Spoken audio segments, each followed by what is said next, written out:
నమస్తే and welcome to hit TV. బోరున కురుస్తున్న వర్షంలోనే కొడుకును తీసుకుని స్కూటర్ పై ఇంటికి బయలుదేరాడా తండ్రి. వెనుక కూర్చున్న 8 ఏళ్ల బాలుడు స్లిప్ అయి రోడ్డు పక్కనే ఉన్న డ్రైనేజీలో పడిపోయాడు. వరద నీటితో నిండుగా ప్రవహిస్తున్న డ్రైనేజీలో కొట్టుకుపోయాడు. కాసేపటికి తేరుకున్న తండ్రి కొడుకు కోసం వెతుకులాట మొదలుపెట్టాడు. గంటలు గడుస్తున్నా కొడుకు ఆచూకీ దొరకలేదు. ఓ పక్క బోరున విలిపిస్తూనే కొడుకు కోసం గాలింపు కొనసాగించాడు. కొడుకును కాపాడుకోవడానికి ఆ తండ్రి చేసిన ప్రయత్నం విఫలమైంది.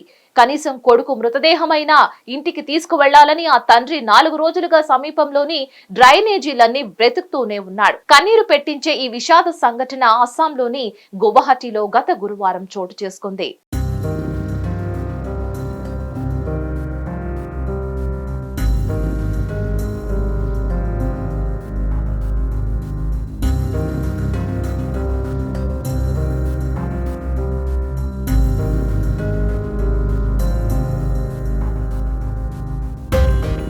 గువాహతికి చెందిన హీరాలాల్ జూలై 4వ తేదీన సాయంత్రం కొడుకు అభినాష్ తో కలిసి ఇంటికి వెళుతూ ఉండగా ప్రమాదం చోటు చేసుకుంది. డ్రైనేజీలో పడ్డ కొడుకును కాపాడేందుకు వెంటనే హీరాలాల్ కూడా అందులోకి దూకాడు.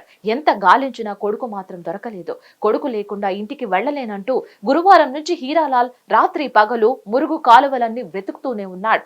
రాత్రి పూట ఓ షాపు వరండాలో దోమతెర మధ్య కాసేపు కునుకు తీస్తున్నాడు. కొడుకు డ్రైనేజీలో కొట్టుకుపోతున్న దృశ్యాలు గుర్తుకు వచ్చి ఉలిక్కిపడి లేచి మళ్లీ కాలువలో గాలిస్తున్నాడు.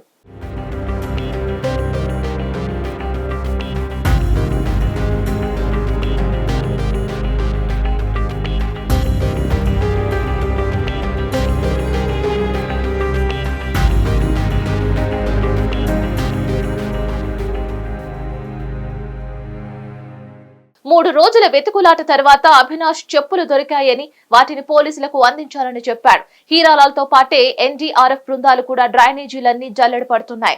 జాగీలాల సాయం తీసుకుని మురుగు కాలువల్లో వెతుకుతున్నాయి. విషయం తెలిసి సీఎం హిమంత బిశ్వ శర్మ స్వయంగా అక్కడికి వచ్చారు. ప్రమాదం గురించి హీరాలాల్ ను అడిగి తెలుసుకున్నారు. కన్నీరు మున్నీరు అవుతున్న ఆ దంపతులను ఓదార్చి గాలింపు చర్యలను తీవ్రం చేయాలంటూ అధికారులను ఆదేశించారు సీఎం. మరిన్ని అప్డేట్స్ కోసం stay tune to hit TV. Hit TV app ని డౌన్లోడ్ చేసుకోండి. ఇందులో short news, live news, entertainment movies అన్ని అవైలబుల్ గా ఉన్నాయి. Please download Hit TV app. Hit TV app hit TV యాప్ని ఫ్రీగా డౌన్లోడ్ చేసుకోండి.